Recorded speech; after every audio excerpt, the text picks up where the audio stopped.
Hello, and welcome to episode 17 of the Brain Cancer Podcast. Today, we have another interview with my friend Stephen, who is also over in Ireland, and he's going to give us a little background on when he was diagnosed, what he has gone through, and we're just going to go from there, and we'll see how it goes. Yeah, sure. So thanks for having me, Chris. I know kind of just all this happened pretty quickly over the last couple of days. Delighted to be on and looking forward to sharing my story. Also, in terms of the disease, how it came on, and obviously, how we've gone through the last year and a half in terms of the route that we've taken for, say, compared to how other people handled their journey. So like I said, we've heard great things about you. We've heard that you're the best. But absolutely delighted to be on and to share my story. So back in July 2019, standard day. It was summertime in Ireland, weekend. We were just here with our kids. My brother, his wife were up with their kids, and then, long day. Kids went to bed. Myself and my wife were here typically on a Saturday evening, just having a couple of beers, relaxing. And then went to bed about 2 a.m. I woke up. The way I can best explain it to you is I woke up and it was like I'd slept funny on my arm. It was like a feeling I couldn't shake. And then I just got out of bed, just walked around the room for a little bit, kind of said to myself, it is, I'll just get back into bed. And then 10 seconds later, it wasn't going away. And it was kind of the best way I can describe it. It was like electricity just pulsating up my arm. We went downstairs, myself and my wife, and we were like, geez, maybe should we call an ambulance? I actually thought at one stage it was a heart attack.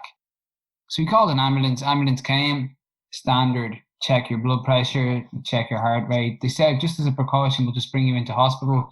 Now, hospitals in Dublin on a Saturday evening can be quite crazy. So you're kind of taking your chances going in. We're very blessed to have very good private healthcare, but, it was just a madhouse in the hospital. And I just decided, look, just going to go home. And what we'll do is there's a nice private hospital in Blackrock, which is a suburb of Dublin. And we'll go down in there Sunday morning. So went in Sunday morning, seen the A&E doctor. A&E doctor was a bit concerned about the loss of movement on the left-hand side. So he said, look, we're just going to schedule you for an MRI on Monday morning. Arrived in the hospital on Monday morning, did an MRI. They said, look, we'll be back to you tomorrow. I was working from home on the Monday. I didn't bother going into the office. They called me on Monday and they said, look, we've looked at the MRI. Can you come back in? We want you to do an MRI with perfusion, which I'm sure, as you know, is just dye injected into the arm, which enhances the imaging on the MRI. So I kind of said to myself, well, this can't be good, So if they're asking you to come back twice. So rang my wife. We both went down, did the second MRI straight away, came back up within 20 minutes. We were in with the doctor saying, look, we found a lesion. And I kind of said, a lesion? What's a lesion? Kind of like a mass on your brain. So we said, look, let's sit down for 10 minutes. I said, can you just explain that again to me? And they were like, look, we think you have a brain tumor on your brain, but we need to do a few more tests, etc., etc. So myself, my wife and I were just kind of like, where do we go with this? The kids are in school. It all happened so quickly. Even looking back on it, it's hard to kind of remember, how fast it actually happened. They wanted to admit me for a couple of days. In theory, when I look back on it, I pretty much should have been sent out to the neuro hospital in Dublin straight away. Here nor there, that didn't happen. So we left the hospital after a couple of days, went home. We got a call from the neurosurgeon who's out in a hospital called Beaumont Hospital, Chris, which is the main neuro hospital in Dublin. It's probably the main neuro hospital in Ireland that handle pretty much all the neurosurgeries. Okay, so we went out to meet the neurosurgeon. His name was Steve McNally. We hit it off straight away. He's a very personable guy. He's a real people person.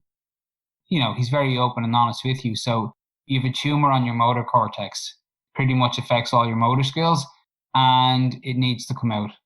And we were kind of bringing the kids on holiday 2 weeks later. And, I kind of said to him, well, look, my wife and I said, we're going to bring the kids on holidays. Do you have to do it straight away? And he's like, no, go off on holidays, come back and we'll do it in. So we went in, brought the kids away to Spain for a week, came back a week later into Beaumont. They operated on me. Oh yeah, sorry.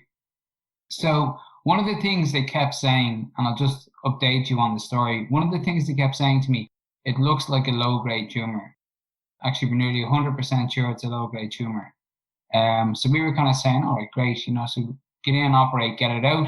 And obviously then they look at it after the pathology report comes back to see obviously what the pathology report says. But we kept hearing this low grade.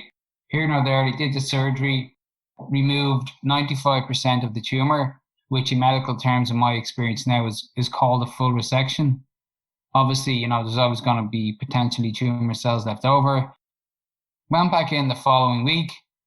We met the neurosurgeon. Now, they kind of did say after the resection, it looks a little more high grade than they thought it was. So upon the day of the diagnosis, when the pathology report came back, he kind of said, have you any questions? And I said, well, actually, I do, yes. I said, when someone is diagnosed with a brain tumor, maybe you shouldn't mention, high grade or low grade, but you should just maybe say, look, until the take the tumor out, you don't know what it's going to be. That makes sense. Yeah, doesn't it? So if you manage expectations, and in somebody's mind, like they're leaving your hospital thinking, they're nearly 100% sure it's low grade, and when they take it out, it's just going to be, you leave the hospital and you're monitored down with MRIs every 3 months, like we all know happens. But anyway, we were told that it was originally anaplastic ogliodendron glioma, grade 3, with potentially progression to GBM. Now, when you're given this type of diagnosis, you're kind of saying to yourself, number one, you're not really taking it all in. So we left the neurosurgeon's office a 2-week break before you go into radiotherapy, etc., etc. And then I think the journey really begins. I think so. I mean, was it the same for you? Yeah. Well, after I ended up in the hospital and they did my surgery, what happened was I was in recovery for a couple weeks and they did the pathology when they had already taken the tumor out. If you look at the picture of it, it was a huge tumor with a large cystic area that needed to come out. So there was no consideration of what grade. All they could tell is this thing is really big.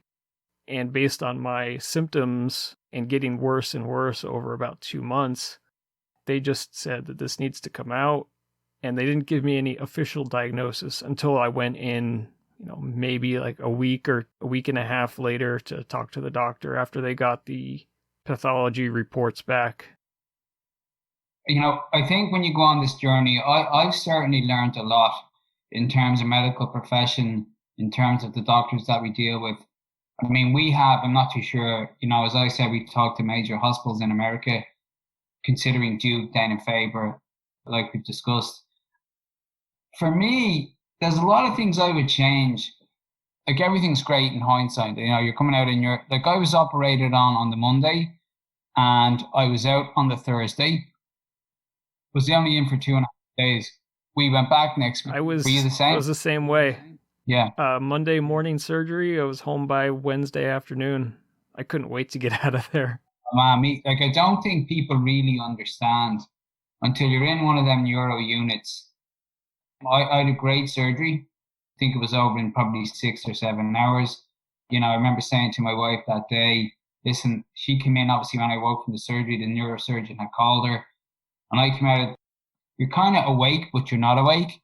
They brought me up to the ward. I remember my wife was there, my sister-in-law was there. It was over. And I don't even remember even getting put out or anything. I just remember coming up to the ward, woke up Tuesday morning, and I was out on Thursday afternoon. And I was pretty fit when I went into that surgery, so I think that has a lot to do with, how you come out of it, etc., or how the surgery goes.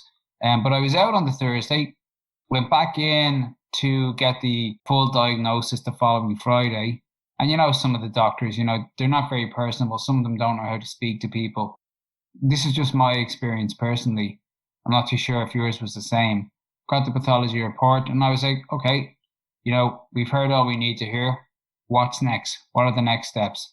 I met with the radiation oncologist and then took a week. And then, as I said, the real journey started. We went into radiotherapy. So I got home, Chris. I remember before the radiotherapy started, I was back running the following week. I remember I came back from a run and I was sitting at home, just the kids had gone to creche. My wife was back at work, getting back to normality.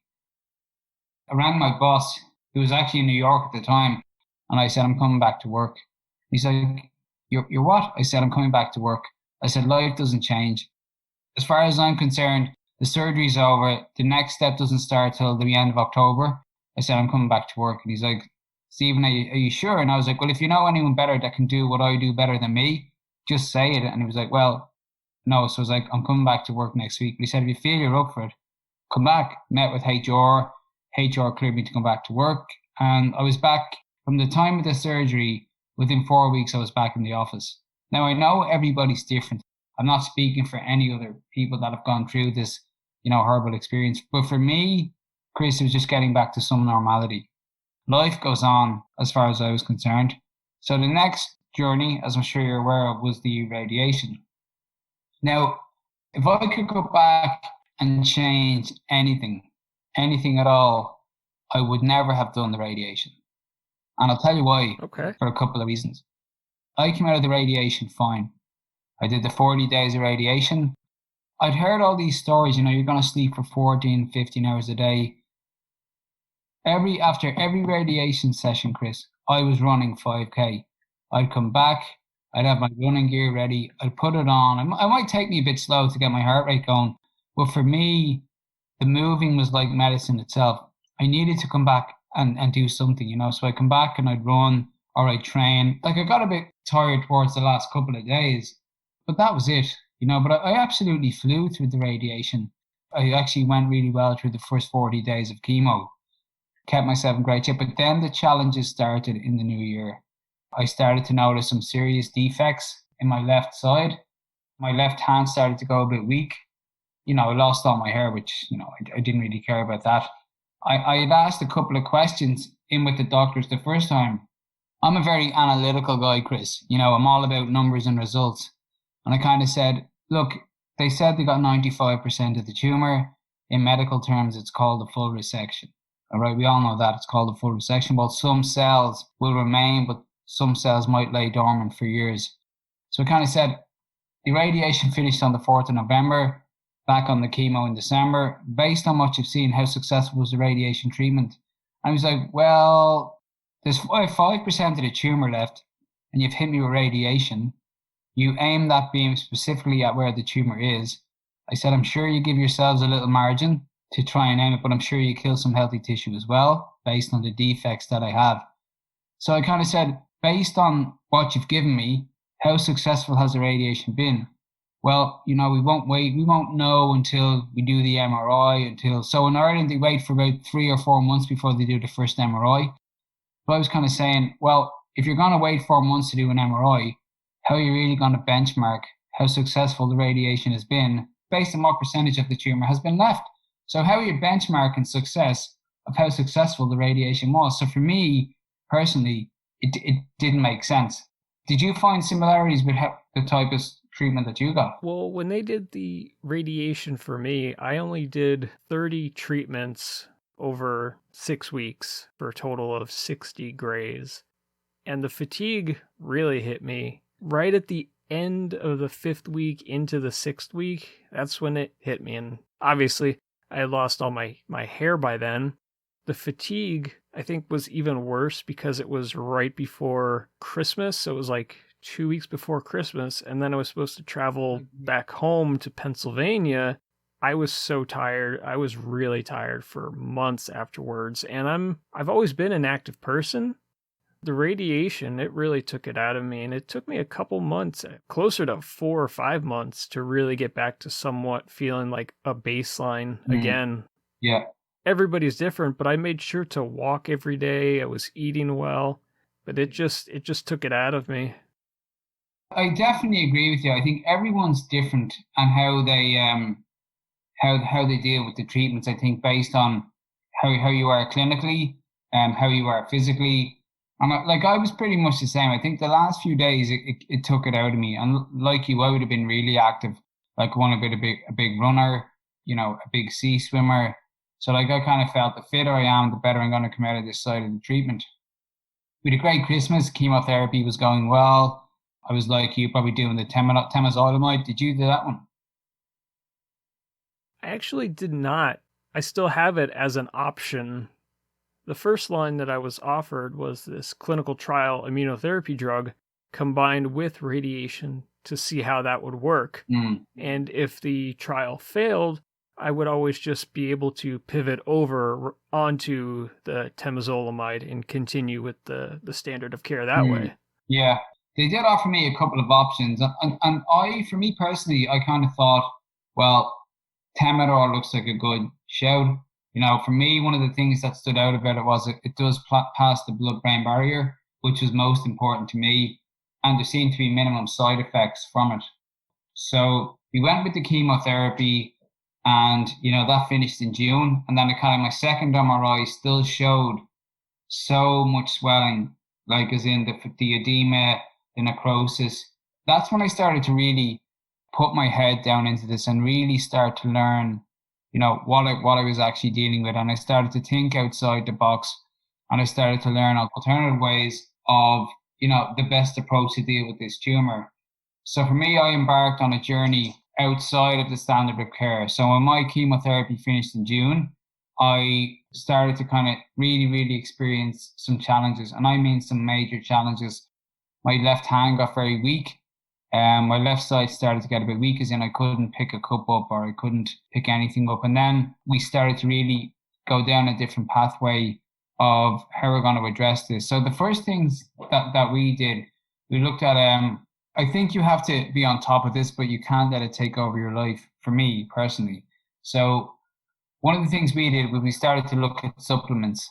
When I say supplements, I didn't mean that we started putting we didn't go to the chemist and buy like 25 different packs of nutrients. I mean, we started to look at stuff that would really benefit the brain. So we had turkey tail mushrooms, lion's mane, we had reishi, curcumin, ginger, berberine, like black seed oil. Like, we changed my diet completely.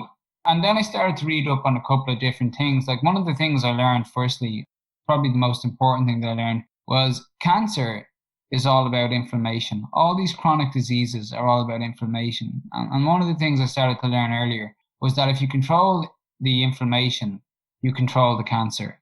And then I started looking at one of my closest colleagues, or as I call him now, one of my closest, I'd even go so far as to call him my friend. His name is Dr. Barat.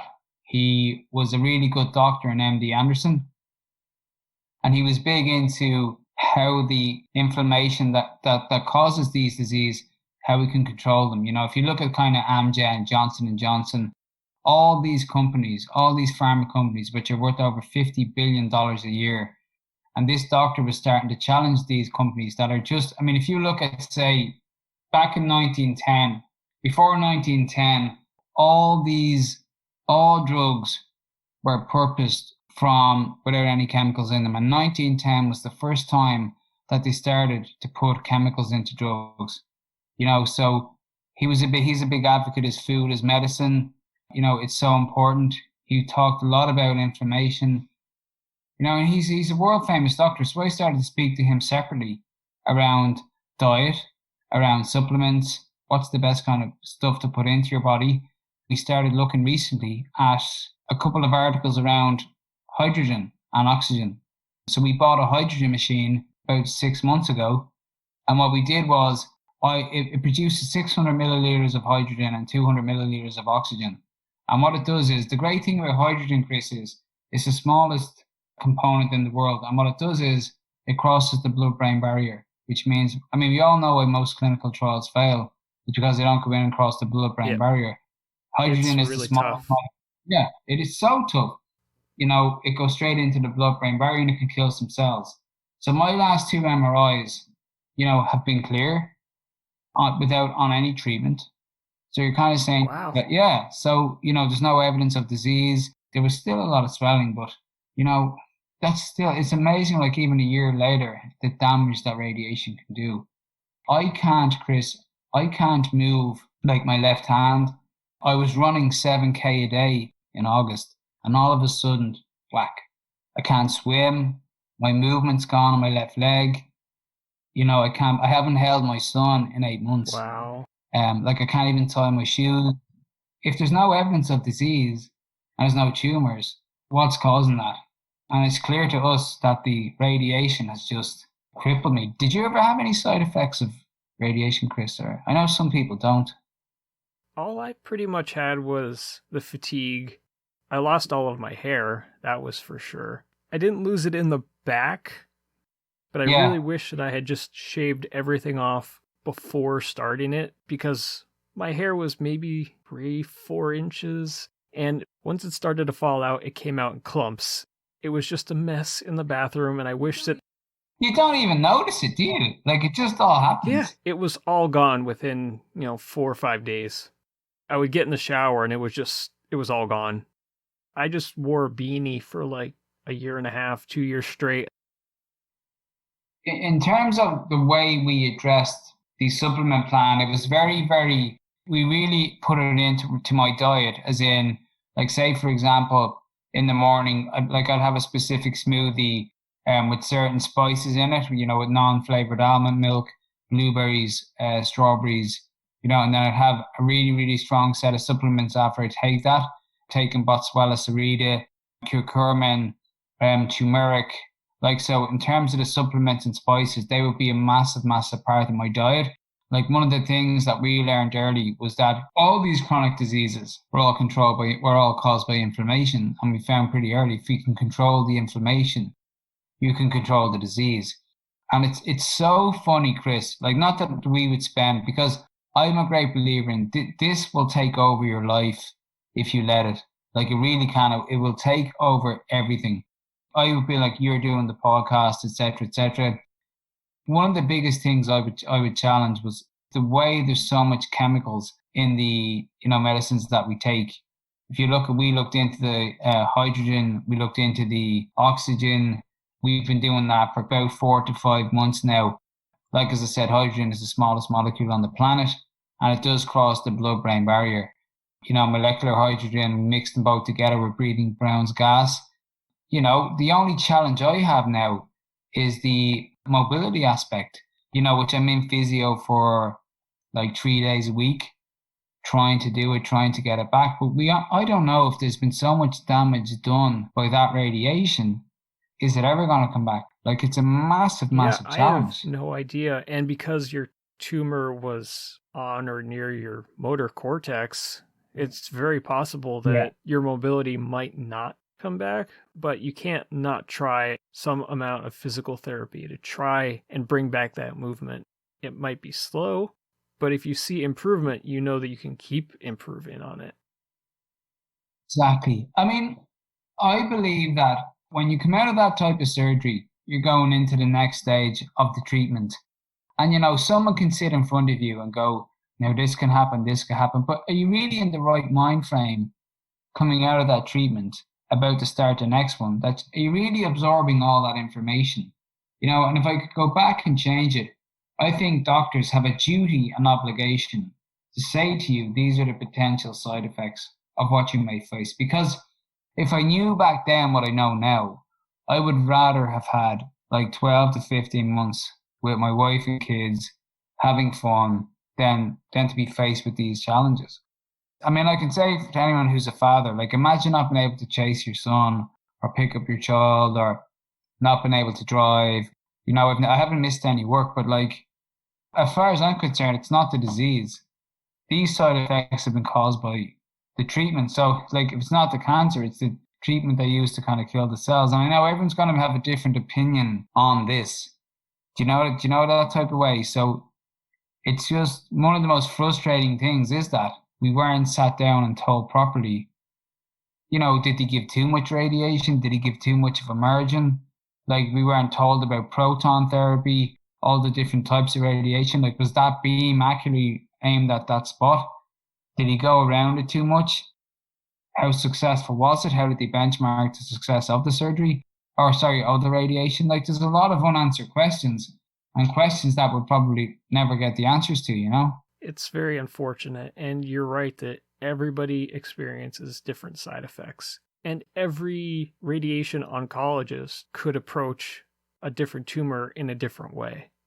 There are obviously protocols to follow, but every tumor and every patient is going to be different, and every doctor is going to approach things differently.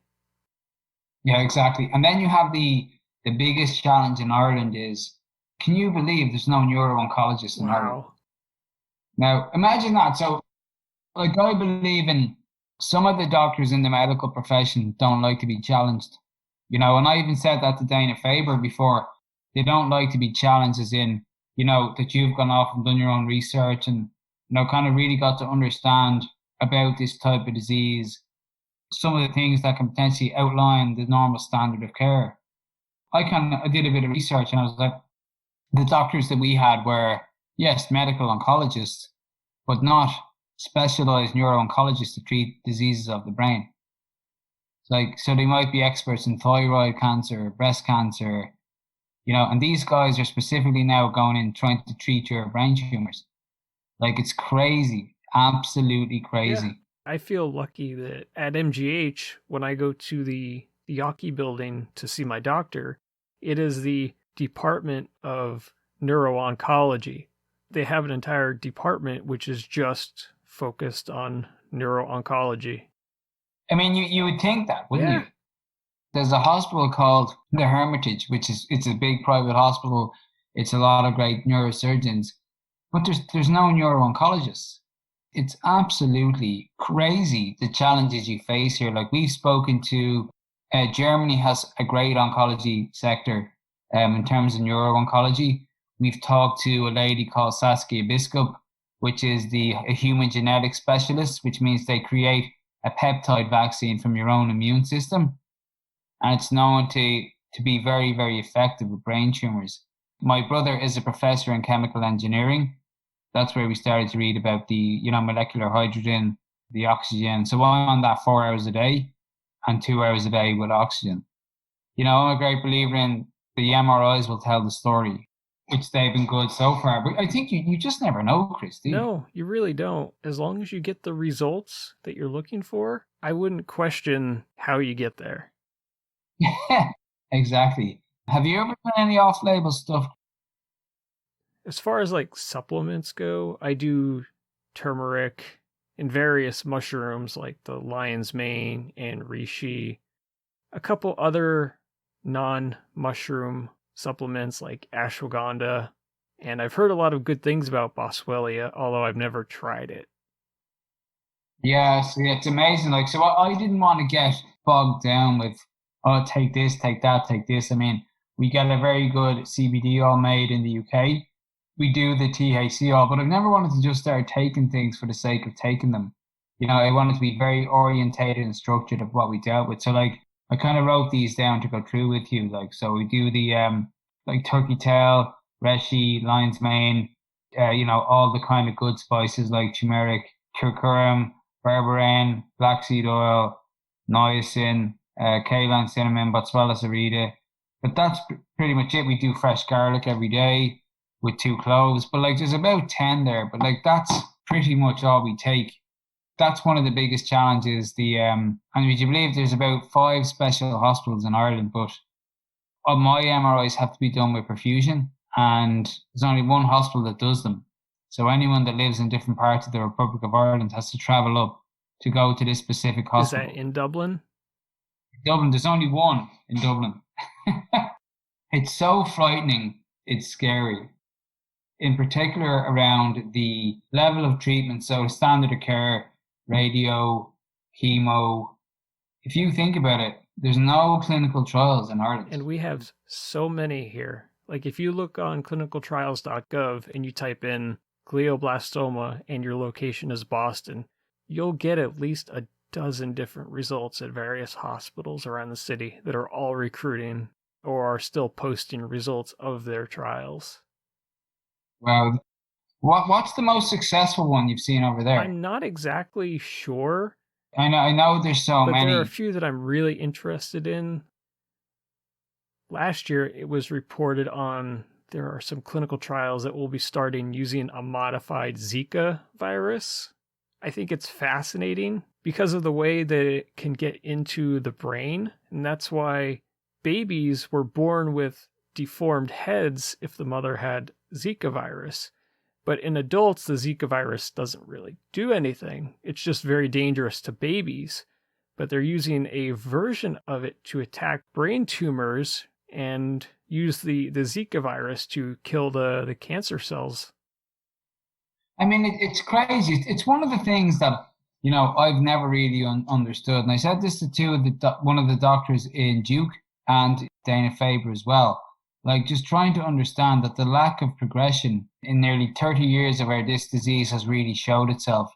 As in, okay, you take your tumor out, you have a full resection, and we all know cells can lay dormant, etc., and it's all about what the MRIs show.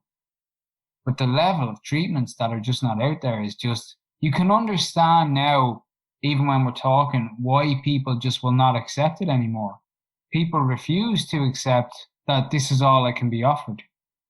I'm 37 years of age with 2 young children, great career, myself, my wife, financially doing very well. And I don't want to sound selfish, but you kind of would expect so much better, wouldn't you? You really would. I'm not sure if perhaps maybe the data is skewed because we're in a younger age group, and the mean age for glioblastoma like I have, they're in their 60s or 70s. And there's not as much thought about people in that younger 20s, 30s, 40s group. It's crazy. I mean, I remember when I went into Beaumont Hospital, which is in Dublin, and I remember going in the second time, when you get familiar with the hospital and you kind of start to learn what's going on. And I went into the ward and there was 20 people and all of them are in their 60s or 70s.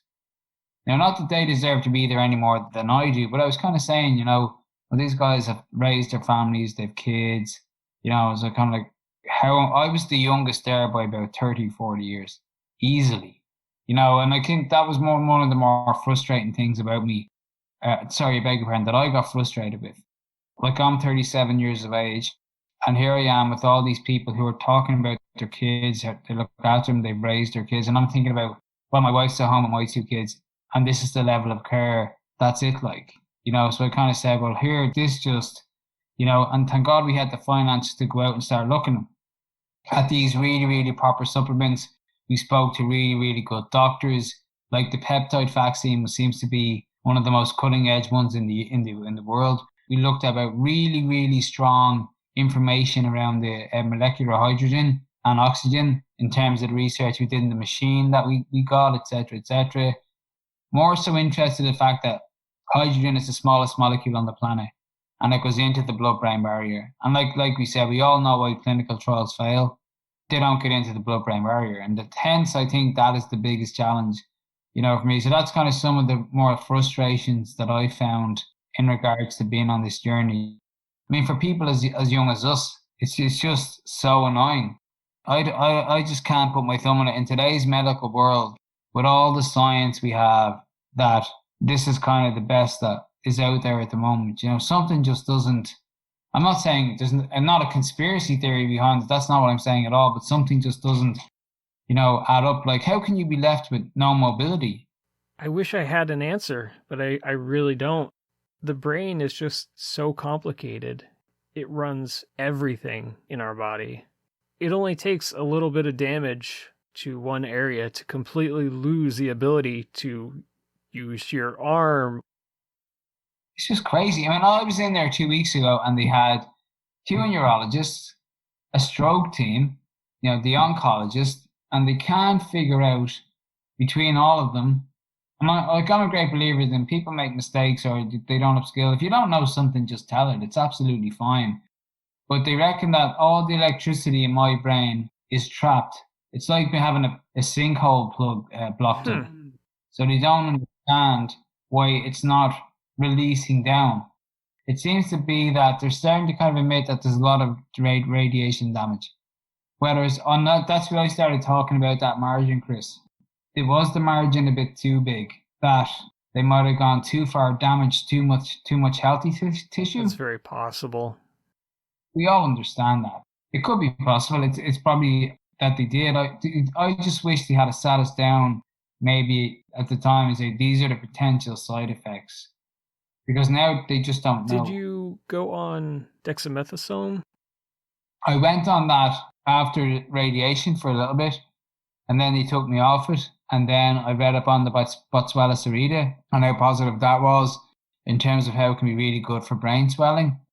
It just seems to have happened, Chris, that all this came on post.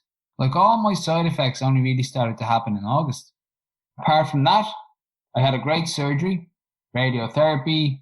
I was back at work. We were doing well. I was running, I was swimming. I was been like doing everything the right way. And then back in August, everything just went. Couldn't run. I couldn't swim. Wow. Yeah, it all just came out of nowhere. And I know a lot of it has to do with where my tumor was on the motor cortex. But like, if there's no progression showing and the MRIs are clear, but you can't do anything, you're kind of saying, what's wrong? And there's a bit more to mine, Chris. 4 days after radiation finished, we were out walking with my wife and kids, and this car was turning into an area, and this woman was texting in her car coming behind them. So she crashed into the car. I managed to throw my daughter out of the way. The car went over my feet. I had to get 40 stitches in the back of my leg, and I had a fractured foot, which they chose not to operate on. Yeah, so it's just been like, give us a break. As if having brain surgery isn't enough. Then you have to Right. save your daughter and still get your foot run over and some broken bones to go with it. Exactly. And then here's the most frustrating thing. The doctors chose not to operate because of the tumor, but yet the doctors in Dublin had said your head and foot are completely different. Yeah, that's what I was thinking as well. So then the foot didn't heal right, and then all the swelling came on, so I can't even run. Oh, it's just, you couldn't write that. And we've done a lot of support with a lot of people in our group. I mean, New Year's Eve, I was contacted by a family in our support group, like the glioblastoma thriver to survivor. Are you in that group as well? I recently did join it, yes. Oh, did you? Oh, good man. Yeah. So this family, I said, look, would you mind, we've just seen a couple of your posts, would you mind if we contacted you maybe after New Year's? And I said, look, well, contact me now. I said, our daughter's recently been diagnosed with brain cancer. And I was like, well, we can have a Zoom now if you want. They're like, but it's New Year's Eve. And I was like, it's fine. Let's just get on. I'm a great believer in, like you're doing now, if you can help someone or support someone go through it, or just even having a chat or telling your story or sharing your story and seeing what works and what doesn't work for somebody else. I think it's like medicine itself, That's why I like doing this podcast. Yeah. It's just being able to share everything that I've learned in 4 years. 4 years. 4 years, Chris. Yeah, 4 years. Wow, that's just amazing. And how did you find it again? It was very awkward. We'd gone out to eat and my hands were slightly shaking, and I just chalked it up to, I haven't eaten yet. We had dinner, the shaking didn't go away, and then when we went to get out of the booth, I just ended up on the floor. Everything from my waist down just didn't work. So I was on the ground and they called the ambulance. By that time, I was able to walk to the ambulance, and then I told them that I'm fine, and they checked my blood pressure, temperature, did a finger stick, and then I was like, no, I'm fine, guys. And then before they even pulled away, I was back on the ground, and then they just took me to the hospital, and they did the CT scan to find a huge mass in my brain. Where was it? Right frontal lobe. Okay. So mine was the parietal lobe. I think I got lucky because the right frontal lobe is one of the easier spots to operate on. There's not as much that can really permanently get damaged there. Yeah, because I kind of heard, when I look at the right parietal lobe, I'm pretty much like the right frontal lobe, but in the right parietal lobe, it's kind of like when I heard your functions are there for your left side, and you're kind of going, God, like, the day of the surgery, I'd kind of said to the neurosurgeon, please don't damage anything. Like, please don't damage anything at all. I beg you, so we had a really good surgery. And like I said, a 3-day stay in the hospital, out 3 days later, back to work, back running, back swimming, and even coming through into 2020, still the same. Life was going on. We were doing a very strong supplement regime. As I said, I'm a great believer now that diet and what you put into your body is a massive effect on your health in terms of controlling this inflammation. I'm not too sure if you're aware of that. I'll happily send some info. It's very simple with these chronic diseases, and this is just what I've learned. If you control the inflammation, you can control the disease. And I think that's one of the things that a lot of the doctors, they no disrespect to them, are pretty much, they're not really into it. Like, it's, if you look at the pharmaceutical companies, going back years ago, pharma started with, from the original word farmer, it was FA or MA.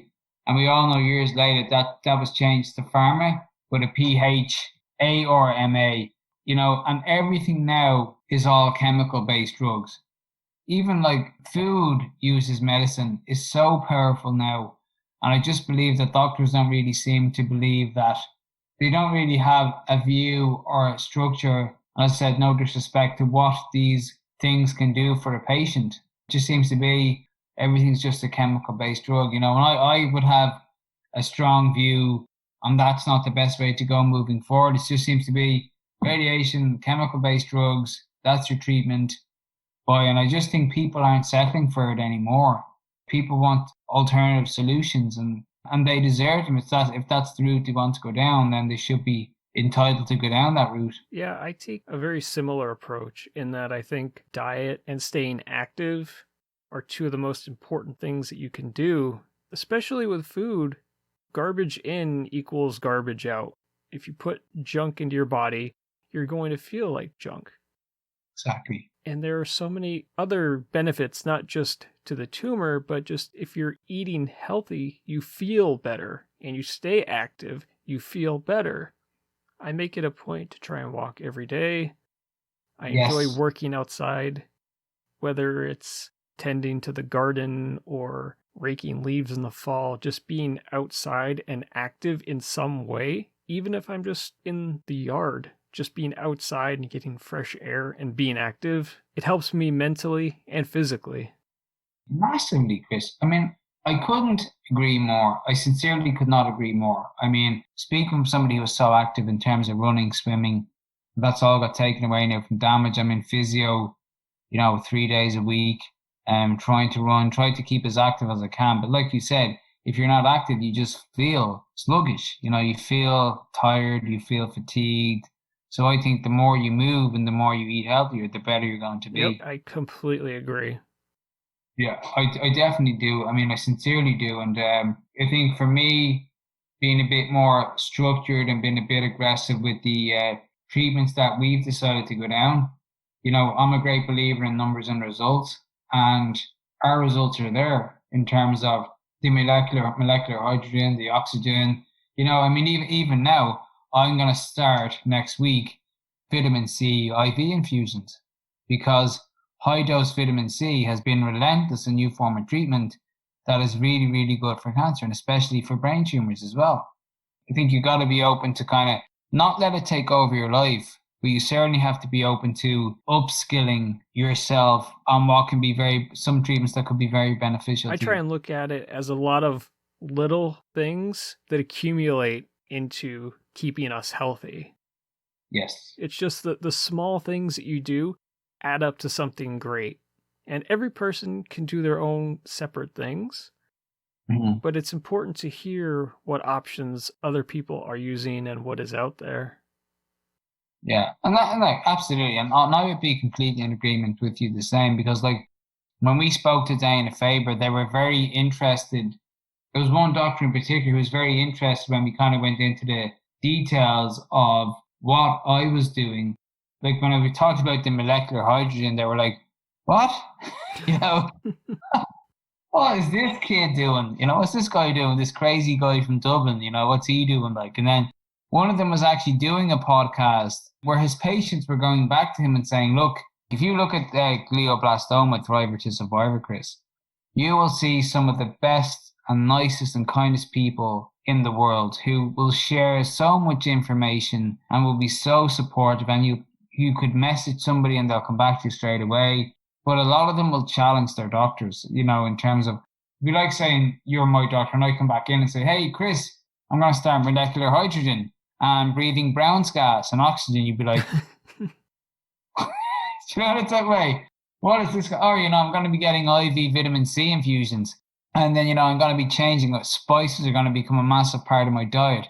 Cayenne pepper, cinnamon, all anti-inflammation food. Like if you look in India, the diet is 3 curries a day filled with, aromatic spices that are known to control inflammation. For me, it's like going back saying, well, I'd rather do this than fill myself with chemical-based drugs. Yeah. Everyone has an alternative opinion on that, and rightly they should. Everyone's journey is different, Yeah, 100%. It really is. I really, really enjoyed this, Chris. Thank you for coming on and sharing your story.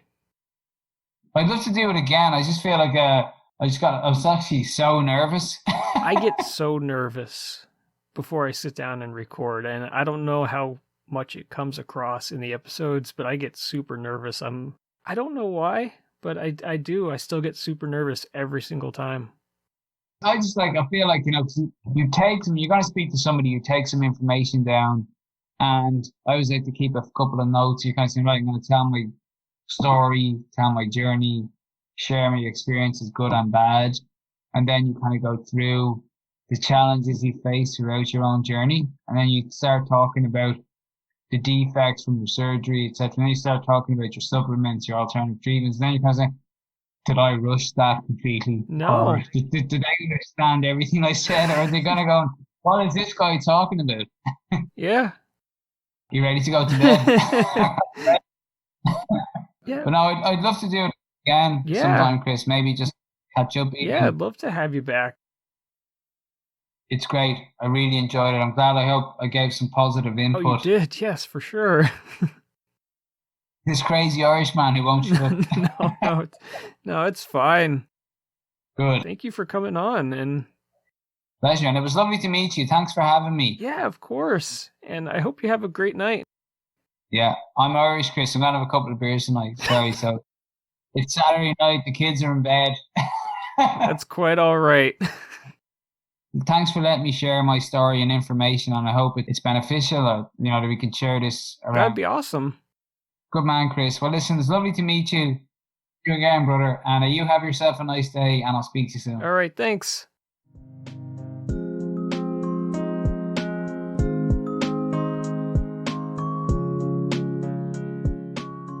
All right. And I want to say thank you to Stephen for coming on and sharing his story with us. And if you would like to come on to share your story or your personal experiences, just email me at braincancerpodcast@gmail.com. You can follow the page on Facebook at facebook.com/braincancerpodcast. You can also follow me on Twitter at braincancerpod. And you can always email me with any comments, questions, or if you just need somebody to talk to. I've had people that have discovered the show and they have been so nice, and I appreciate every single one of you. I want to thank you all so much for tuning in. I will be back soon with another episode, and I hope you all have a good day. Bye.